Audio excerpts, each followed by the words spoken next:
They told me some of the prices it cost to get some athletes, and it was insane. They told me like to get the Rock, because they actually did inquire, half a day from the Rock was like £500,000.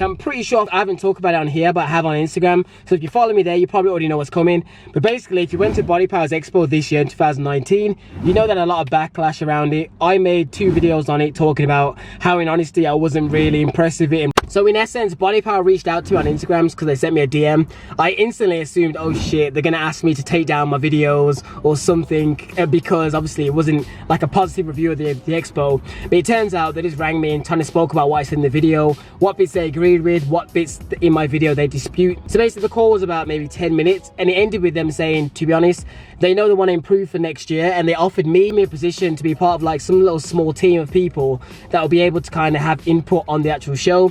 How much they'll actually weigh into the final decisions, I'm not sure, but there's certain things that we can have our input on, and they're going to tell us what they're going to do. So that's pretty cool, considering I initially thought they were going to ask me to take down the video.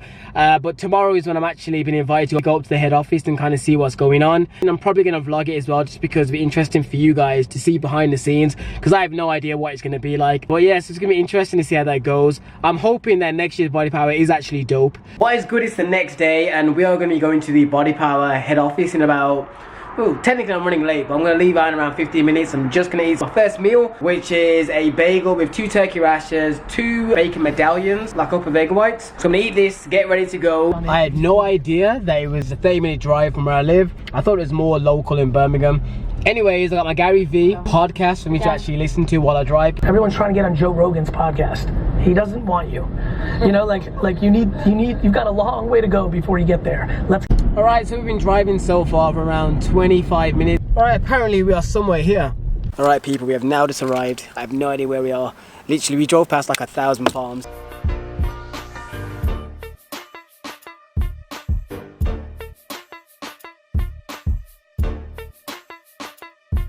And this is what I meant by a farm. Look at that, people.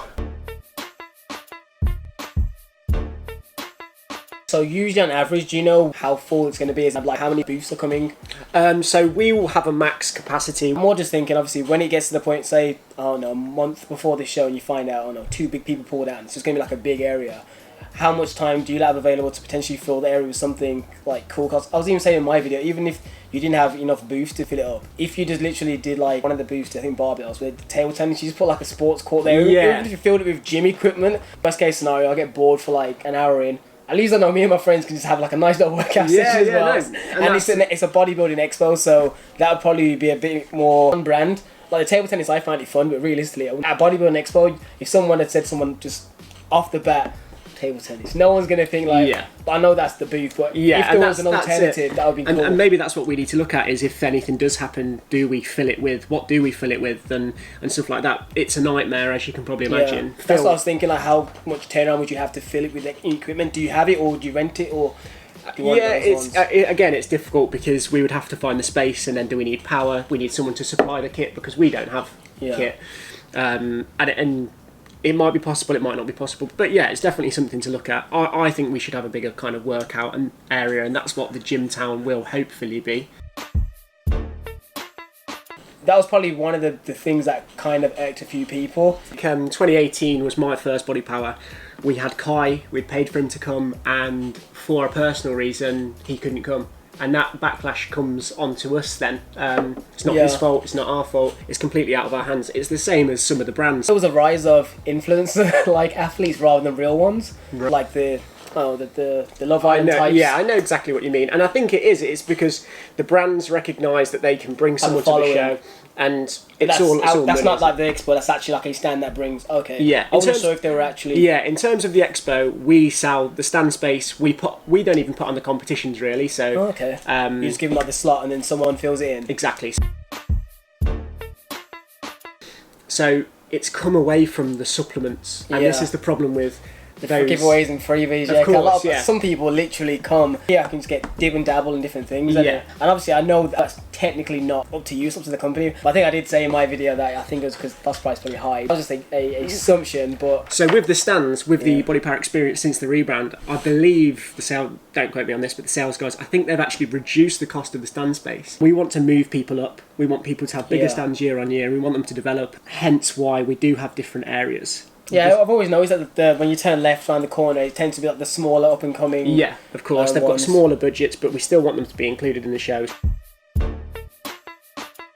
This is one thing I want to ask about. I'm not sure if it counts as Bodypower with NEC. The parking prices like jumped up quite a bit. It's is that just them, or is that like you? Because I used to hate paying the £10, £11 where it used to be, and this year was 16. Yeah. That's, even though it's only £6 the principal. No, that's a lot of money. That's a lot of people in my video were like, "Oh my god, the parking cost." And I'm only moaning from someone that's from Birmingham, someone that's travelled from Scotland or whatnot. Yeah. They were literally screwing, not just about parking, but in general. So things like that is outside the scope of Bodypower. That's just the venue. It's £12 if it's pre-booked, £16 in advance. So we recommend people come. Okay, I didn't know you could pre-book.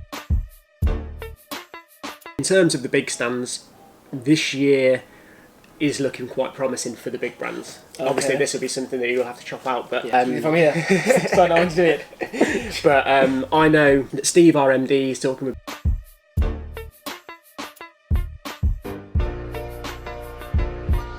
We went down to London recently as a team and we tried looking at all the different areas from functional, your F45s, up until your bodybuilding, which will always be at the core of what we do. We'll approach anybody and everybody to do with fitness, bodybuilding. Just doing just health and fitness overall now. Yeah, and you'll find that you'll have supplement companies that cater for everybody, you'll have clothing companies that cater for everybody. We're trying to... Low batch front of camera. It's been interesting so far, so I'll probably talk about it a bit more after this when I leave. What is good, people? I'm sorry the camera cut out, but it was like an hour-long conversation.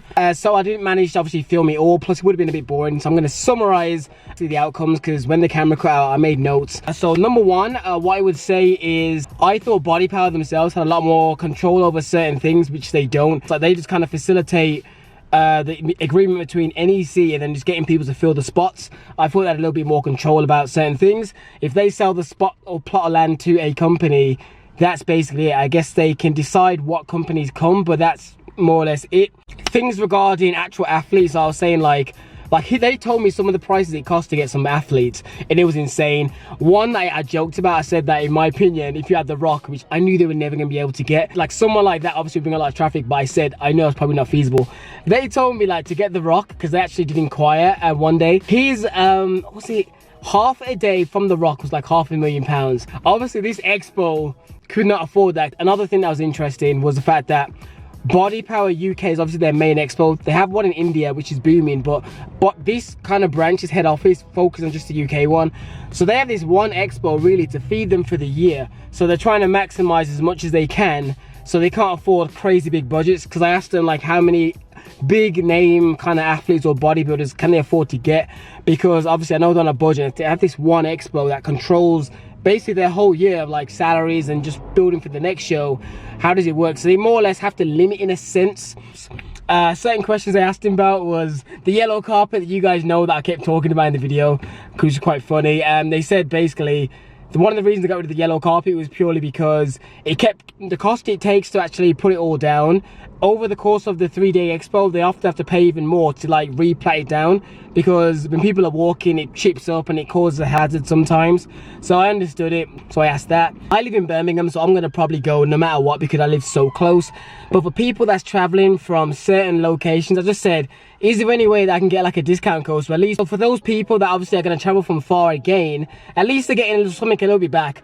They didn't confirm that. They said they'll think about it and let me know. So who knows, if they do give me a discount code, then that'd be pretty cool.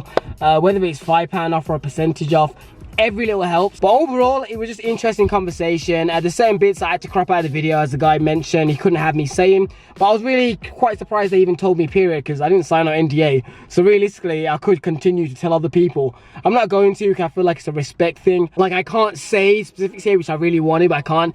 But let's just say they've been having talks with certain athletes and certain brands, about coming to the expo, and if they manage to work them out, that will drastically improve next year's expo. I can't go into any more depth of that, just out of respect, you know what I mean? But without me saying it, you can kind of have an inclination of who would probably be really cool, or what things going to the expo would be pretty nice. But yeah, that's all I can say on that.